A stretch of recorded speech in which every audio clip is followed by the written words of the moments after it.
Abra a palavra do Senhor nosso Deus em Gálatas 1, de 13 a 17. Gálatas 1, de 13 a 17.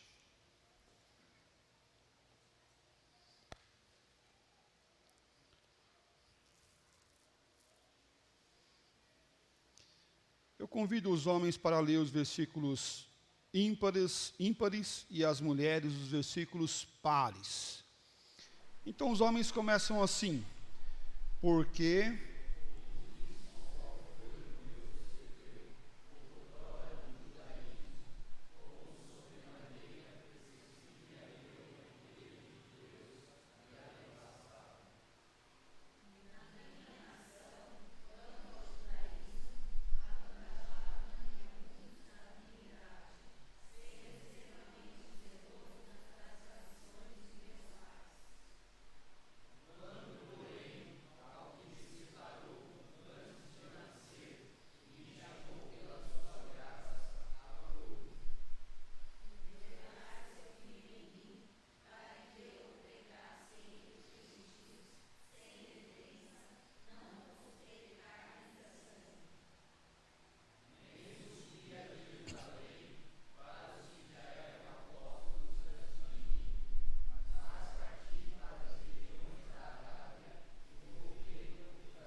Pai de amor, Tua palavra foi lida, rogamos que o Senhor venha a encher nosso coração com a Tua palavra e nos abençoar nessa noite conforme a necessidade de cada pessoa. Que a Tua palavra seja entendida e encontre morada em nossos corações. Em nome do Senhor Jesus que nós oramos e agradecemos. Amém, ó Pai querido. O apóstolo Paulo inicia esse livro, essa carta, falando do seu passado, falando o que ele tinha realizado antes da sua conversão. Talvez se fosse eu e você, nós iríamos falar assim: não, deixa quieto, não fala não, é melhor não, porque eu fiz uns negócios lá atrás que eu não me alegro, que eu tenho vergonha, eu fiz algumas coisas que não foram muito frutíferas, não foram muito boas. E ele fala, justamente no versículo 13, como sobremaneira perseguia eu a igreja de Deus e a devastava, como ele fez antes, quando era Saulo ainda, como ele perseguia a igreja, como ele a igreja de Deus e a devastava. Paulo está mostrando aqui o seu passado, o que ele fazia, e que também tudo isso já era do conhecimento de todos ali. E ele fala justamente isso, como vocês bem sabem, como eu fazia isso. E ele não estava falando para se vangloriar, não estava falando para mostrar como ele era destemido, como ele era poderoso, como ele era forte, como que ele fazia as coisas e acontecia as coisas no passado. Diferente de alguns testemunhos de algumas pessoas aí que vai contar algo do passado, algo que realizou no passado, de pecado, de afronta a Deus, porque é pecado, e conta ainda com um sorriso no rosto, porque quando eu era do mundo, quando eu não tinha Deus, eu fazia, acontecia e bordava, e todo feliz, e depois conta: agora eu me converti. E a vida ficou essa tristeza, né, na conversão. De forma nenhuma, meus irmãos, que é isso? No passado é o passado. O passado é o passado, mas o presente é melhor do que o passado, porque agora nós temos Cristo Jesus em nossa vida.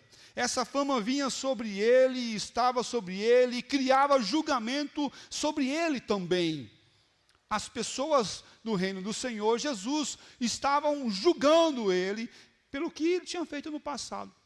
E ele vai fazer esse levantamento apontando as suas falhas. E quero chamar os irmãos para meditar no tema chamados pela graça. Chamados pela graça. É só a graça de Deus que nos basta. É só a graça de Deus que vem ao nosso encontro. É só a graça de Deus que nos confronta de forma a nos convencer, nos transformar, assim como Saulo, agora é Paulo, assim como aquele que perseguia, matava, foi transformado por amor de Deus e não por suas ações. E em primeiro lugar, Deus muda a direção, a razão e o sentido da vida. Deus muda a razão, a direção, a razão e o sentido da vida. Vamos assim prosseguir de quem era Saulo. Percebe que no versículo 13 ele fala assim: porque ouviste qual foi o meu proceder. Esse proceder aqui, ele tem um sentido da vida. É o sentido e o propósito da vida. É o modo da vida. E é mais do que atitudes externas, mas é um estilo de vida, é uma ética, é uma mente que ele pensava e não só pensava, mas agia. E essa ação ele realizava perseguindo a igreja. Nós não podemos desconectar isso. Ele fazia, pregava e perseguia a igreja por causa das suas razões, antes de conhecer a Cristo, antes de ter Cristo Jesus. Com certeza, alguns aí que têm perseguido a igreja ficaria café pequeno, trocado perante Saulo, o que ele fazia. E ele fala assim, ele continua: outrora no judaísmo, como sobremaneira perseguia a igreja, a igreja de Deus, e a devastava. Na minha nação, quanto ao judaísmo, avantajava-me a muitos à minha idade, sendo extremamente zeloso das tradições de meus pais. A ação que o apóstolo Paulo tinha naquele momento era de perseguir, mas de zelar pela tradição que ele havia recebido dos seus pais. Talvez você possa até estar pensando: eu nasci em tal religião, eu vivi em tal religião, e eu sigo a religião dos meus pais. Mas calma aí, nós temos que confrontar o que nós fazemos, o que nós agimos, o que nós defendemos, se está de acordo com a palavra do Senhor nosso Deus, se está de acordo com a graça do Senhor. E percebe que Paulo, ele trabalha um conceito muito importante também, a dizer para nós que ele foi circuncidado ao 8º dia, ele era da linhagem de Israel, ele era da tribo de Benjamim, ele era hebreu dos hebreus, da seita dos fariseus, zeloso e implacável perseguidor do evangelho. Ele era zeloso, implacável perseguidor do evangelho. Podemos dizer que Paulo era um judeu puro sangue. Um judeu puro sangue. É aquele que defendia, que fazia e que atacava a igreja do Senhor Jesus Cristo, a igreja de Deus, com força e intensidade. Para matar, para levar preso os cristãos e aqueles que confessavam o nome do Senhor Jesus. Veja o que diz Atos 22, versículo 3. Eu sou judeu, nasci em Tarso, na Cilícia, mas criei-me nessa cidade e aqui fui instruído aos pés de Gamaliel, segundo a exatidão da lei de nossos antepassados, sendo zeloso para com Deus, assim como todos vós sois no dia de hoje. E agora percebe que ele termina dizendo que ele agora é zeloso para com Deus, e Deus, letra maiúscula agora, dizendo que é Deus, Senhor nosso Deus, assim como eles eram naquele momento que ele estava falando. Ele foi treinado por Gamaliel, um dos grandes pensadores da época. Seria como se estudasse em Harvard, uma grande faculdade, um grande centro de conhecimento, estudar com esse homem. Sentar aos pés de Gamaliel e estar aprendendo dele era para poucos. É para poucos. Paulo teve esse privilégio, e ele nasce em uma família tradicional. Ele nasce em uma família tradicional e aprende de forma radical a defender o que ele pensava e o que ele agia. Talvez você possa falar, mas isso é Paulo? É Paulo, é esse agora que foi transformado e convertido pela graça. Veja só o que ele vai continuar falando no versículo 5 de Atos 26.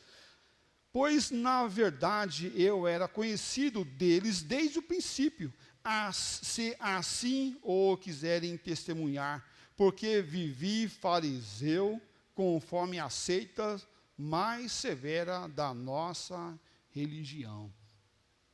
Eu vivi como fariseu, da forma mais severa, como dessa seita que ele vai relacionar. Paulo agora mostra que esses homens do Senhor já tinham experiência e sabia quem ele era, que eles podiam contar a história dele, como ele viveu. Ele viveu como fariseu, essa seita mais severa. E Paulo agora colocava a sua história. E Paulo expunha, e no passado ele participava dessa elite do judaísmo. A elite do judaísmo, Paulo participava. Bem provável, era um membro do Sinédrio, dos conceitos mais altos da época. Um dos lugares mais altos onde os teólogos da época viviam. Mas era um homem cruel. Era um homem cruel. Olha só, Atos 8:3. Saulo, porém, assolava a igreja, entrando pelas casas e arrastando homens e mulheres, encerrava-os no cárcere. Paulo, ele ia, havia uma denúncia, e o que ele já fazia? Ele pegava os soldados que estavam com ele, e ele ia até a casa, entrava naquela casa e prendia. Mera semelhança que algumas coisas nós temos hoje, no passado, que aconteceu no passado e tem acontecido. E vai acontecer e vai continuar acontecendo. Meus amados, Paulo era esse homem severo, cruel, e que muitos temiam e tinham medo, e falavam, Saulo está vindo, Saulo de Tarso está vindo aí. Saulo de Tarso está vindo em Santo André, ele vai vir aqui. As pessoas falam, rapaz, olha, vamos cancelar o culto, vamos mudar tudo, não vamos nos reunir, não vamos ficar juntos, porque ele vai vir aqui, ele vai entrar em nossas casas, ele vai nos perseguir, ele vai nos prender e vai nos matar. Era mais ou menos assim. Ele não respeitava a casa de ninguém. Não tinha o horário que não podia entrar, ele ia e entrava. E lançava na prisão homens e mulheres, não importa de qual era a idade, não importa o que eles estavam fazendo naquele momento. Esse era Paulo. Chamados pela graça. Em segundo lugar, eu quero abordar sobre a salvação, é uma ação divina. Salvação é uma ação divina. E aconteceu em nossa história, antes da nossa história iniciar, que é antes da fundação do mundo, antes que eu e você viéssemos a nascer. Veja o que ele fala no versículo 15 de Gálatas 1. Quando, porém, ao que me separou, antes que eu, o quê? Nascer.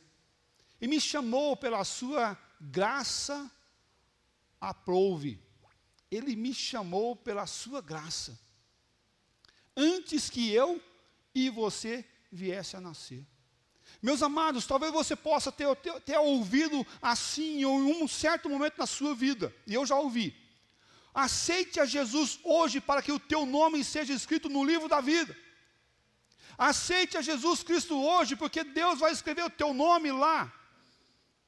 E eu quero dizer para você, apague isso da sua mente, do seu coração, porque se o teu nome foi escrito, não vai ser escrito no dia 21 de janeiro de 2024. O teu nome foi escrito antes de você nascer, antes da fundação do mundo, antes das coisas acontecerem, antes de você nascer.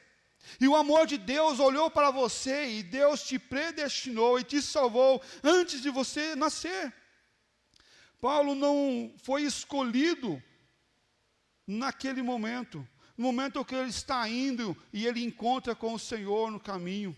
Não, pelo contrário, isso aconteceu antes que ele viesse a nascer. Aprove o Senhor a chamar Paulo pela sua graça antes que ele nascesse. A eleição não é com base no nosso mérito, no que nós fazemos, não é por causa da nossa boa vontade, não é porque nós somos cabeludos ou carecas, ou temos boas ações, damos uma esmola, fazemos alguma coisa boa para alguém. Não é pela soma do meu erro e do meu acerto, e que eu vou agora balancear essa balança aqui, e vou controlar para que tudo possa estar positivo para o meu lado, porque aí Deus, lá na sua graça, vai olhar para mim e eu vou salvar esse homem porque ele é muito bom. Não! Deus salvou esse homem que era perseguidor da igreja. Deus salvou esse homem que entrava nas casas e que prendia e que açoitava, mandava açoitar as pessoas. Deus olhou para esse homem e disse: eu quero esse homem antes dele nascer, antes dele acertar, antes dele errar. Mas Deus já sabia a história. E alguns dizem: mas Deus salvou esse homem porque Deus sabe todas as coisas, ele não é ligado a tempo, ele tem toda a sabedoria, e ele olhou para Saulo e viu que ele iria aceitar a ele, então ele foi lá e predestinou. Calma aí. Então nós estamos dando mais força ainda à ação do homem, e Deus é aquele serviçal que vai olhar lá e vai ver se está tudo bem, se ele vai aceitar. Então ele aceitou, calma aí, ele aceitou, então eu vou escrever o nome dele aqui. Não, que isso? Quem é Deus para você? É esse que só vai responder às nossas ações? Ou é aquele que determina todas as coisas no céu e na terra? Ou é aquele que foi é eterno e sempre será eterno? É aquele imutável. Sim, Deus é esse imutável. E a sua salvação vem até nós. A nossa salvação não é por vontade nossa, com nossa base, mas está com toda a estrutura, com todo o alicerce, com todas as bases da vontade incondicional do nosso Salvador e Senhor Jesus Cristo. Meus amados, isso é uma alegria para o povo do Senhor. Isso é uma paz para o povo do Senhor, porque quando Deus dá, Ele não toma. Porque Deus, Ele nos salva e nos salva plenamente. Porque Deus, Ele nos ama e nos ama incondicionalmente. Porque Deus, Ele vem ao nosso encontro e mesmo mortos os nossos delitos e pecados, mesmo em dor, em tristezas, em lamaçal de pecado, Ele olha para o pecador e diz: esse é meu, porque eu já escolhi ele antes dele nascer. Oh, meu irmão, isso é maravilhoso. Isso é graça divina, isso é favor de Senhor, a minha vida e a sua vida. Olhe para o céu e agradeça e louve ao Senhor todos os dias pela salvação. Clame ao Senhor e peça ao Senhor em nome do Senhor Jesus Cristo. Jeremias vai falar algo sobre isso também. 1:5. E ele fala assim: antes que eu te formasse no ventre materno, eu te conheci, e antes que saísse da madre, te consagrei, e te constituí profeta às nações. Antes, não foi depois. Esse homem está tendo potencial. Esse homem aqui tem potencial, então eu vou colocar ele como profeta. Não, foi antes que ele viesse até estar no ventre da sua mãe. Deus já havia olhado para ele, já sabia se era menino ou se era menina, já sabia os nomes dele, já sabia quais seriam os dias da vida dele, e foi lá e escolheu e consagrou Jeremias como profeta para abençoar as nações. Como Deus escolheu Jeremias antes da fundação do mundo, e assim o fez para a glória do Senhor Jesus Cristo, escolheu Paulo e escolheu a mim e a você. Deus é o Deus que escolhe. Ah, mas Deus não faz exceção de pessoas, mas Ele escolhe. Ele escolhe. Deus é o Deus que salva os seus escolhidos. Gálatas capítulo 1, versículo 15, fala assim: quando, porém, ao que me separou antes que eu nascer, ele me chamou pela sua graça, e me chamou para e pela sua graça. O chamado de Paulo foi antes que ele viesse a nascer, e constituiu ele como profeta às nações, para ser esse instrumento e essa instrumentalidade do Senhor. Nós não somos salvos pela nossa ação, pelo nosso favor. Nós não somos salvos porque somos bons, mas somos salvos por essa graça. E graça, nós aprendemos na escola bíblica dominical, que é algo que nós não merecemos. É aquilo que nós não merecemos. Mas graça vai um pouco além ainda. Eu quero que você pense um pouquinho mais sobre esse conceito de graça. O que é essa graça? E eu quero que você pense numa situação. Pense numa situação. Tem um casal com um filho na sua casa, e de repente adentra naquela casa um bandido, um assaltante, armado, perigoso, alguém que está desequilibrado e pede o dinheiro que tem na casa. Aquele homem vai lá, abre o cofre, pega o dinheiro e dá para aquele assaltante. E ele fala: eu quero as joias, quero todas as joias. E vai lá a esposa daquela família, pega as joias sem nenhuma resistência, entrega para aquele homem: está aqui todas as nossas joias. Eu quero a chave do carro. E aquele homem vai lá, pega a chave do carro: está aqui a chave do carro, está aqui o controle do portão, você pode ficar à vontade, pode levar o carro, só não nos tire a vida. E aquele homem, ao sair da casa, ele olha para o filho daquela família, e ele aponta a arma para aquele filho e dispara, dando um tiro mortal. E aí o pai olha para aquele homem e diz assim: vá em paz, porque você está perdoado. Isso é graça. Nós merecíamos a condenação, a morte, porque somos esses que são maus, pecadores e falhos. Nós matamos Jesus. Ele morreu por causa de mim e por causa de você.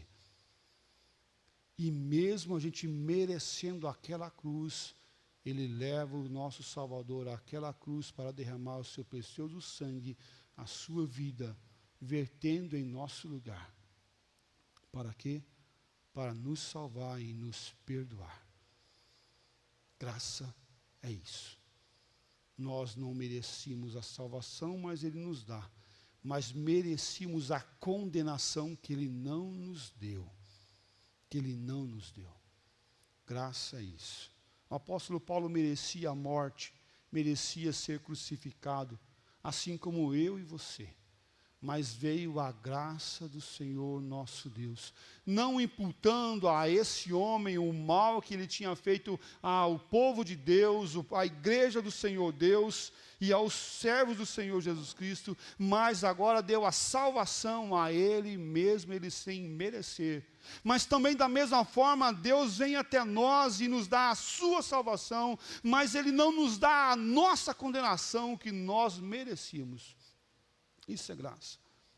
Atos 9, versículo 15, fala assim: mas o Senhor lhe disse, vai porque esse é para mim um instrumento escolhido para levar o meu nome perante os gentios e reis, bem como perante os filhos de Israel. Oh, glórias ao Senhor. Vai lá porque Saulo é o meu escolhido. É quem eu escolhi, é quem eu vou usar como instrumento e instrumentalidade. Calvino destaca 3 passos sobre essa salvação, essa graça. A predestinação é eterna, em primeiro. Segundo, a predestinação é desde o ventre, desde a barriga.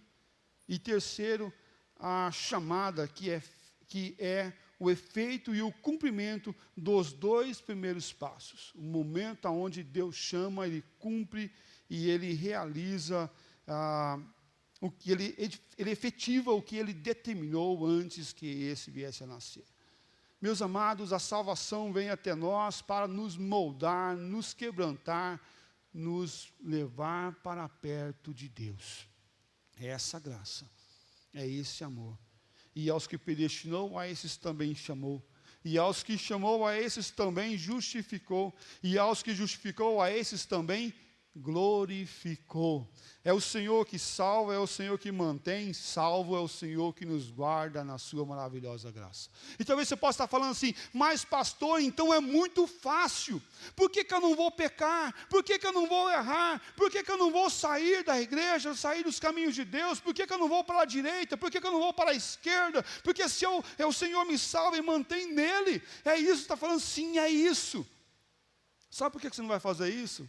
Porque você não quer desagradar o seu Senhor. Se Ele é Senhor da sua vida, então sim, você irá permanecer no caminho dEle, não por causa do medo, não por causa do pavor, não por causa do medo de cair um relâmpago, medo de vir uma doença, mas você vai ficar no Senhor, porque o Senhor lhe ama e te trouxe nele, e quando você errar e desagradar o seu Senhor, você vai ficar com o coração ardendo, com o coração pesado, o coração entristecido, porque você desagradou aquele que te amou, e que não te condenou, e te salvou, e te limpou, e te regenerou, para a glória dele mesmo. Oh, meus irmãos, nós não estamos falando do evangelho do medo, nós estamos falando do evangelho da graça, do servir com alegria, com servir com disposição. Por quê? Porque as minhas ovelhas ouvem a minha voz, eu as conheço, e o que elas fazem? Elas me seguem. Me seguem porque estão com medo? Olha, se você sair para a direita, eu vou quebrar você no pau. É assim que Deus faz? Né? Algumas vezes é assim que alguns pais fazem com seus filhos. Se você fizer isso, você vai ver só, menino. Deus não faz isso. Apesar dele nos corrigir. Apesar dele quebrar nossas perninhas de vez em quando. Mas nós não devemos obedecer com medo do cajado. Nós devemos obedecer por causa do amor de Deus, que é o laço que nos mantém nele. Oh, glórias a Deus, meus irmãos. Todo aquele que o Pai me dá, esse virá a mim. E o que vem a mim, de modo nenhum, o que vai acontecer? Eu os lançarei fora. De modo nenhum. De modo nenhum. Então, aquele que está no Senhor, permanece no Senhor, para a glória do Senhor. De modo nenhum. Pode pecar, porque esse pecado não tem poder para tirar você do Senhor.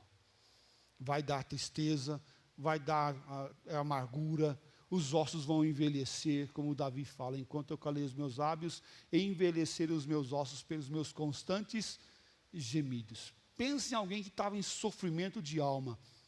Era Davi. Mas perdeu a salvação? Claro que não. Ele sofreu, ele padeceu. Por quê? Porque a graça do Senhor, nosso Deus, estava sobre ele, mesmo no Antigo Testamento, porque a graça de Deus não é só do Novo Testamento, mas está lá no Velho Testamento. Assim como a misericórdia, assim como a graça, a fidelidade, a mansidão, tudo está lá também como está aqui. Chamados pela graça, em terceiro e último lugar, Jesus é o Salvador ontem, mas também é o Salvador hoje. Jesus é o Salvador ontem e é o Salvador hoje. Veja só, versículos 15 e 16. Quando, porém, ao que me separou antes de eu nascer, e me chamou pela sua graça, aprove revelar seu Filho a mim, para que eu o pregasse entre os gentios. Sem detença, não consultei carne e sangue. Ele foi salvo, e agora o que acontecia com ele? Ele agora é instrumento do Senhor para levar a salvação. Então a salvação não é pertinente a ele só, mas também é para aqueles que ouviam o evangelho do Senhor Jesus Cristo através do Paulo, o transformado, o perseguidor da igreja, aquele que matava, mas agora o que ele faz? Ele tira da morte aqueles que estão mortos nos seus delitos e pecados e leva para quê? Para a vida. Ele perseguia, agora ele é perseguido. A mudança de vida aconteceu na vida dele, como acontece na vida de muitas pessoas hoje. O Evangelho do Senhor Jesus Cristo deve impactar nossa vida, deve vir nos confrontar, para nos dar o quê? A salvação que vem de Deus ao nosso encontro. É o Senhor que salva, assim como salvou Saulo no caminho de Damasco, que mudou a sua vida, mudou o seu propósito, mudou o seu rumo, mudou a sua direção. Assim Ele salvou a mim e a você. Mas houve mudança de propósito, houve mudança de vida, houve mudança de atitude, então sim, houve salvação na sua vida. Mas se não houve mudança de vida, se não houve mudança de caráter, se não houve mudança de direção, então não tem salvação. Porque não tem como ter um encontro com essa maravilhosa graça, esse amor do Senhor Deus, esse perdão e continuar na mesma direção. Aquele que matava, não mata mais. Aquele que roubava, não rouba mais. Antes trabalha. Por quê? Porque houve uma transformação na vida dele. E a transformação não é só no templo, não é só na igreja, no lugar do ajuntamento. Mas é o lugar onde eu estou vivendo e convivendo.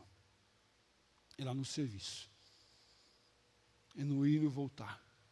É no trato com o filho. É no trato com a esposa. É no trato com o marido. É no trato com aquela pessoa insuportável, que é difícil de engolir. Parece que está com um guarda-chuva aberto. Mas Deus alarga nossas gargantas para que a gente possa, em nome do Senhor Jesus Cristo, suportar o dia mal. Suportar. Ser suporte para o outro. E assim. Por quê? Porque nós somos transformados e nós somos mudados para a glória do Senhor Jesus Cristo.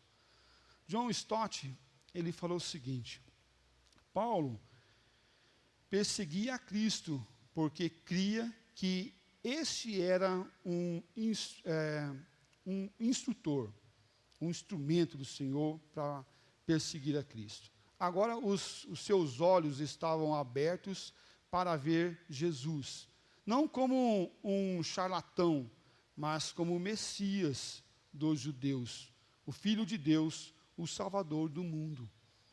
Ele perseguia porque ele achava que ele era agora esse instrumento para libertar o povo do impostor que era Cristo. Mas agora, quando as escamas dos seus olhos caem, literalmente, ele pôde ver quem era Jesus. Esse era o Messias dos judeus, o Filho de Deus que salva o mundo.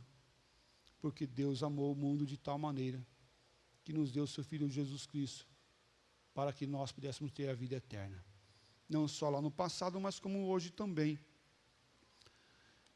Romanos 1:5 fala assim: por intermédio de quem viemos a receber graça e apostolado por amor do seu nome, para a obediência por fé entre todos os gentios. Agora Paulo recebe um ministério de pregar a todos os gentios. E ele vai dizer: porque eu recebi do Senhor o que também vos entreguei. Ele recebeu e ele dá, ele entrega, porque ele recebeu. E ele vai dizer: esse que recebe passa. Por quê? Porque ele recebeu essa maravilhosa graça. Concluindo nossa mensagem dessa noite, meus irmãos, quero chamar a atenção para o versículo 16. Revelar seu Filho em mim, para que eu o pregasse entre os gentios, sem detença, não consultei carne e sangue. Paulo agora é levado a ser esse que tem uma missão transcultural, para levar a mensagem aos gentios, para pregar entre os gentios, para ser esse instrumento para expandir o reino do Senhor nosso Deus. Glórias ao nome do Senhor, porque aquele que perseguia agora é perseguido e leva a mensagem de salvação para os gentios, para os de fora, para os de longe. O propósito de Deus era de revelar Jesus Cristo e usa agora o apóstolo Paulo para fazer isso. Revelar Cristo Jesus para as nações. Talvez você possa estar falando assim, tá, e tudo bem, pastor, como que é isso para mim agora? O objetivo é revelar Cristo. Revelar Cristo. Sim, para alguns é revelar Cristo em nossa região, para alguns é revelar Cristo em nossa casa, em nossa família. Para revelar Cristo pode ser no nosso trabalho, ou pode ser indo para a Inglaterra, para a França, para a China, para a Coreia, qualquer lugar. Revelar Cristo. Se tocamos para revelar Cristo. Se pregamos não para a nossa exaltação, pregamos para mostrar Cristo e exaltar Cristo, e mostrar que Cristo é o Salvador de todas as pessoas. Não importa se é lá para os índios, no Amazonas, ou se é lá onde está a Denise e o Paulo, na missão Kaiowá, ou se é aqui no nosso louvor para as nossas crianças, se é recebendo alguém à porta, se é cumprimentando, dando um abraço, é para revelar Cristo? Então faça. Faça com dignidade, faça com amor, faça com destreza, anuncie Cristo. A tua vida, o teu falar, o teu proceder deve ser para mostrar Cristo. Porque você é um cristão, e cristão age como Cristo. Então nossas vidas devem ser para mostrar Cristo aonde nós estivermos. Assim, se for para os gentios, glórias ao Senhor nosso Deus. Vai fazer o curso da PMT logo, porque as nações estão clamando por pessoas para ir para as nações e anunciar Jesus Cristo. Se é para anunciar Jesus Cristo aqui, então aprenda, anote, escute, olhe a palavra, ame a palavra e anuncie a palavra. Anuncie o Deus dessa graça, porque Deus salvou Paulo, esse homem sanguinário, e mudou a sua vida. E mudou o seu caráter, a sua personalidade de dentro para fora. Mudou a mim e a você. Pode mudar quem Deus colocar no teu coração. Porque Deus é Deus que salva. Lembra esse nome que nós oramos agora há pouco na liturgia? Deus pode mudar ele. Através da sua graça, Deus pode salvar. Deus é quem resgata das trevas e coloca na sua maravilhosa luz. Mostre Jesus, anuncie Jesus, fale de Jesus, proclame Jesus, fale dele, desse que é o autor das nossas vidas, desse que é o autor e o salvador do nosso coração, desse que derramou o seu precioso sangue para nos salvar. Fale de Jesus, anuncie Jesus como aquele que você ama incondicionalmente. Nós falamos mais do São Paulo, que deu 3-1 e ganhou ontem, né? Falamos mais do Corinthians, do Palmeiras, falamos mais do que um monte de outras coisas. Mas cadê Jesus? Cadê Jesus? Somos cristãos e devemos anunciar Cristo, a tempo e a fora de tempo. A todo instante, todo o nosso falar deve ser para anunciar o grande amor de Deus através de Jesus Cristo para nos salvar. Eu gostaria que você baixasse sua cabeça nesse momento, colocasse o teu coração diante do Senhor Jesus Cristo. Você conhece esse Jesus Salvador? Ele é o Deus das suas almas. Ele é o grande eu sou. Ele é quem te deu vida.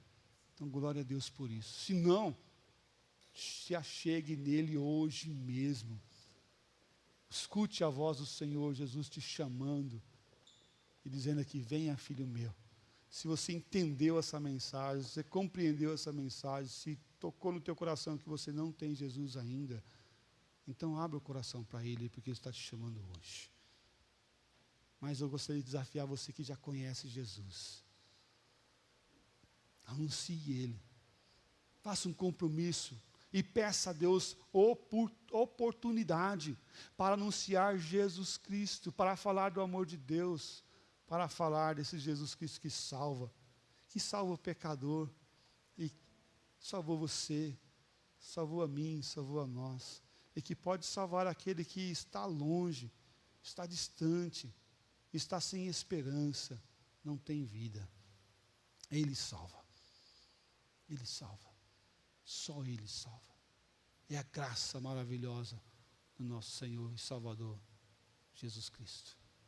A Ele seja toda a honra, toda a glória e o nosso louvor. Mas a nossa vida, o nosso pregar, Cristo salva o pecador. Em nome do Senhor Jesus Cristo. Vamos assim orar, clamando ao Senhor que venha derramar salvação. Salvação dos céus. Mudar corações. Mudar vidas. Tirar do pecado. Essa pessoa que não conhece Jesus está indo rumo ao inferno. Mas está sofrendo sem Deus. Longe de Deus. Está longe do Senhor. Está perdendo uma vida de alegria e servidão ao Senhor nosso Deus. Ele precisa ouvir. Peça a Deus, usa-me para anunciar Jesus. Usa-me para anunciar a salvação que só Jesus Cristo dá. Usa essa graça para salvar pessoas em nome do Senhor Jesus e para a glória de Cristo Jesus.